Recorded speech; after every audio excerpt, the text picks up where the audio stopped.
નમસ્કાર વિદ્યાર્થી મિત્રો, આપ સૌનું ગુજરાતી પાઠશાળામાં હાર્દિક સ્વાગત છે.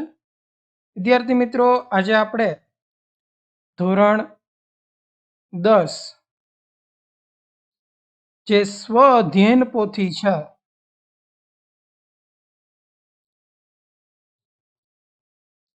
એમાં ભાગ 2 વિષય વિજ્ઞાન નું ચેપ્ટર નંબર 1 રાસાયણિક પ્રક્રિયાઓ અને સમીકરણોનું આજે આપણે વિગતવાર સોલ્યુશન જોવાના છીએ. વિદ્યાર્થી મિત્રો, ધોરણ 10ના તમામ વિષયના સોલ્યુશન આપણી ચેનલ ઉપર ક્રમશઃ મૂકવામાં આવશે, તો આજે જ આપણી ચેનલને સબસ્ક્રાઇબ કરો, બાજુમાં રહેલ બેલ આઇકોન જરૂરથી દબાવો, જેથી કરીને અમારા વિડીયોની નોટિફિકેશન આપ સુધી સૌથી પહેલા મળી રહે. તો વિભાગ એ માં સૌપ્રથમ નીચેના વિધાનો સાચા બને તે મુજબ ખાલી જગ્યા પૂરવાની છે. તો પહેલો પ્રશ્ન, શ્વસન એ ખાલી જગ્યા પ્રકારની પ્રક્રિયા છે, તો એમાં આવશે ઉષ્માક્ષેપક. બીજું, ફોડેલો ચૂનો ખાલી જગ્યા નામે ઓળખાય છે, તો એમાં આવશે કેલ્શિયમ હાઇડ્રોક્સાઇડ. ત્રીજું, શ્વેત શ્યામ ફોટોગ્રાફીમાં ખાલી જગ્યાનો ઉપયોગ જે છે એ થાય છે, તો કે AgBr એટલે કે સિલ્વર બ્રોમાઇડ કે AgCl કે સિલ્વર ક્લોરાઇડ. 4, પાણીના વિદ્યુત વિભાજન દરમિયાન વિદ્યુત ધ્રુવોને ખાલી જગ્યા વોલ્ટની બેટરી સાથે જોડવામાં આવે છે, તો કે 6 વોલ્ટની બેટરી હોય એની સાથે જોડવામાં આવે. ત્યારબાદ નીચેના વિધાનો સાચા છે કે ખોટા તે લખો. Mg ખૂબ જ નિષ્ક્રિય ધાતુ છે, ખોટું. છઠ્ઠું, ઓક્સિડેશન કરતા પદાર્થનું ઓક્સિડેશન થાય, ખોટું. 7, હાઇડ્રોજન વાયુની શોધ હેનરી કેવેન્ડિરોએ કરી હતી, તો આ વિધાન સાચું. ત્યારબાદ MCQ આપેલા છે, સાચો વિકલ્પ આપણે પસંદ કરવાનો છે. પહેલું CO2 એટલે કાર્બન ડાયોક્સાઇડ, ત્યારબાદ H2 એટલે કે હાઇડ્રોજન. તો આ બંને વાયુઓ જે છે એ રંગવિહીન છે. ત્યારબાદ નીચે આપેલી પ્રક્રિયામાં રિડક્શન કરતા પદાર્થ કયો છે? 3O2 + 2H2S પ્રક્રિયા થઈ 2H2O + 2SO2. તો અહીંયા H2S હાઇડ્રોજન સલ્ફાઇડ એ રિડક્શન કરતા પદાર્થ છે. 10મું, અખાદ્યાત્મકતાને અટકાવવા શું કરી શકાય? તો એમાં છે એ એન્ટીઓક્સિડન્ટ ઉમેરવા પડે. ત્યારબાદ નીચે આપેલા પ્રશ્નોના માગ્યા મુજબ જવાબ આપો. 11મો પ્રશ્ન, ક્વિક લાઇનનું રાસાયણિક સૂત્ર લખો. તો CaO કેલ્શિયમ ઓક્સાઇડ. 12મું, કયા કાર્બોદિત પદાર્થનું વિભાજન થઈ ગ્લુકોઝ ઉદ્ભવે છે? તો ભાત, બટાટા, બ્રેડ. અહીંયા શું આવશે? બ્રેડ જેવા કાર્બોદિત પદાર્થોનું વિભાજન થઈ ગ્લુકોઝ ઉદ્ભવે છે. 13મું, અવક્ષેપન પ્રક્રિયા એટલે શું? તો કે જે રાસાયણિક પ્રક્રિયામાં અદ્રાવ્ય અવક્ષેપ ઉત્પન્ન કરે છે તેને અવક્ષેપન પ્રક્રિયા કહેવાય. 14, નીચેનું જોડકું સાચી રીતે જોડો. સ્કેડ લાઇન તો CaOH અને આરસ પહાડ CaCO3. ત્યારબાદ વિભાગ બી ના પ્રશ્નોમાં 15મો પ્રશ્ન, સંયોગીકરણ પ્રક્રિયા એટલે શું? ઉદાહરણ આપ. તો જે રાસાયણિક પ્રક્રિયામાં બે કે તેથી વધુ પ્રક્રિયકો વચ્ચે પ્રક્રિયા થઈ એક જ નિપજ બનતી હોય તો તેવી રાસાયણિક પ્રક્રિયાને સંયોગીકરણ પ્રક્રિયા કહે છે.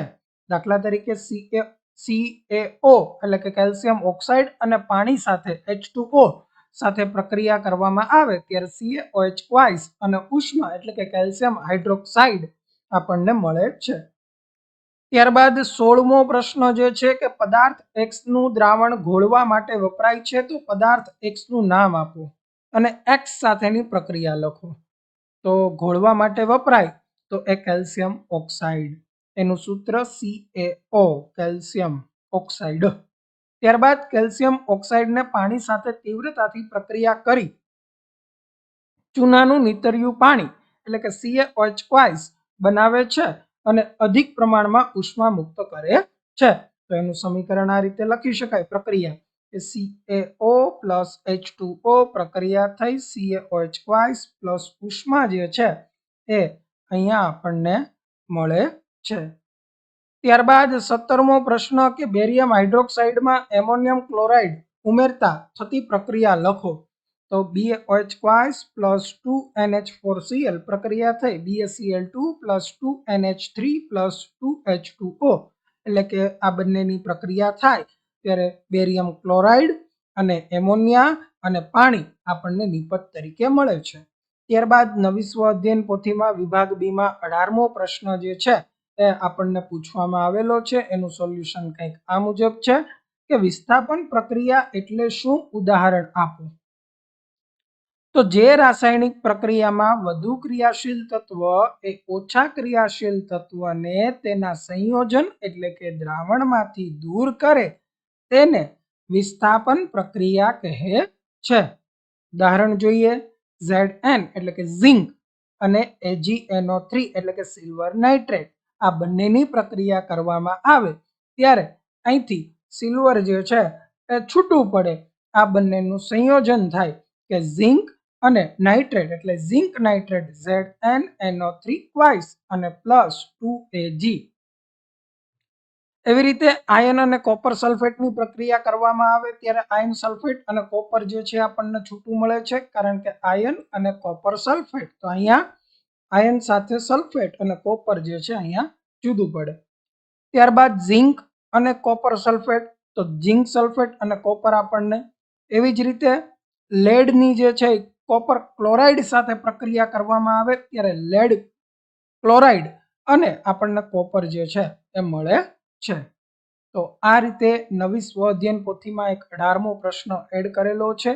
ત્યારબાદ વિભાગ સી એમાં 19મો પ્રશ્ન ટૂંકનોંધ લખો ખોરાપણું. તો તેલી અથવા ચરબીજન્ય ખોરાકને ખુલ્લી હવામાં રાખતા તેનું ઓક્સિડેશન થવાથી તે ખોરો પડે છે, જેના લીધે તેનો સ્વાદ અને ગંધ બદલાય છે. આ ક્રિયાને ખોરાપણું કહેવાય. સામાન્ય રીતે તેલી અને ચરબીયુક્ત ખોરાકમાં થતું ખોરાપણું અટકાવવા માટે તેમાં ઓક્સિડેશન પ્રક્રિયાનો પ્રતિકાર કરે તેવા પદાર્થો ઉમેરવામાં આવે છે, જેને એન્ટીઓક્સિડન્ટ પદાર્થો કહેવાય. તદુપરાંત ખોરાકને હવાચુસ્ત બંધ પાત્રમાં રાખવાથી તેનું ઓક્સિડેશન ધીમું થવાથી ખોરાપણું અટકે છે. બટાકાની ચિપ્સ બનાવવા વાળા ચિપ્સનું ઓક્સિડેશન થતું અટકાવવા માટે બેગમાં નાઇટ્રોજન જેવા નિષ્ક્રિય વાયુ ભરે છે. 20મો પ્રશ્ન ક્ષારણ એટલે શું અને ક્ષારણ અટકાવવાના ઉપાયો જણાવો. તો એસિડ અને ભેજની હાજરીમાં ધાતુને કાટ લાગે, આ કાટ લાગવાની ક્રિયાને ક્ષારણ કહે છે. દાખલા તરીકે લોખંડને કાટ લાગે, ચાંદી પર લાગતું કાળા રંગનું સ્તર અને તાંબા પિત્તળના વાસણો પર લીલા રંગનો ક્ષાર બાજે, આ વગેરે ક્ષારણના ઉદાહરણ છે. ક્ષારણને કારણે લોખંડના ઉપરના સ્તર પર લાલાશ પડતા કથ્થાઈ રંગનો પાવડર જમા થાય, જેને લોખંડનું કટાવું અથવા ક્ષારણ કહે છે. આ અટકાવવાના ઉપાયો તો કે એની ઉપર રંગ કરવામાં આવે અથવા લોખંડ કરતાં વધુ સક્રિય ધાતુનું તેની ઉપર પડ લગાવવામાં આવે. ઝીંકનું પડ ધરાવતા લોખંડને ગેલ્વેનાઇઝ આયન કહે છે અને આ પડ લગાવવાની ક્રિયાને ગેલ્વેનાઇઝેશન કહે છે. આ રીતે ક્ષારણ જે છે એ અટકાવી શકાય. ત્યારબાદ વિભાગ ડી એટલે કે 4 માર્ક્સના પ્રશ્નમાં 21મો પ્રશ્ન રેડોક્સ પ્રક્રિયા અથવા ઓક્સિડેશન રિડક્શન પ્રક્રિયા કોને કહેવાય? યોગ્ય ઉદાહરણ દ્વારા સમજાવો. તો કે જે પ્રક્રિયામાં એક પ્રક્રિયકનું ઓક્સિડેશન થતું હોય અને બીજા પ્રક્રિયકનું રિડક્શન થતું હોય તેવી પ્રક્રિયાને રેડોક્સ પ્રક્રિયા અથવા ઓક્સિડેશન રિડક્શન પ્રક્રિયા કહે છે. તો પહેલું છે એ કોપર ઓક્સાઇડ અને હાઇડ્રોજન સાથેની પ્રક્રિયા કરવામાં આવે ત્યારે આપણને કોપર અને પાણી મળે છે. જ્યારે હાઇડ્રોજન છે એ અહીંયા ઓક્સિજન મેળવી અને H2O એટલે કે ઓક્સિડેશન પ્રક્રિયા થાય છે.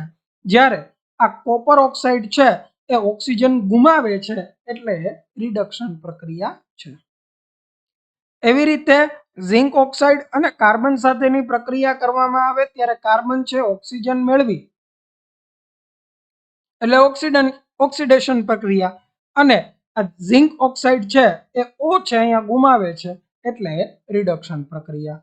એવી રીતે MnO2+4HCl હાઇડ્રોક્લોરિક એસિડ સાથે મેંગેનીઝની પ્રક્રિયા કરવામાં આવે ત્યારે HCl છે એ Cl2 એટલે હાઇડ્રોજન ગુમાવે છે એટલે ઓક્સિડેશન અને આ છે ઓક્સિજન ગુમાવે છે એટલે રિડક્શન. ઉપરોક્ત પ્રક્રિયામાં copper oxide, zinc oxide, magnesium oxide અનુક્રમે કોપર, ઝિંક અને મેગ્નેશિયમ ક્લોરાઇડમાં રિડક્શન થાય છે. જ્યારે H2 એટલે કે હાઇડ્રોજન, કાર્બન અને હાઇડ્રોક્લોરિક એસિડ નું અનુક્રમે H2O, CO2 અને Cl2 માં ઓક્સિડેશન થાય.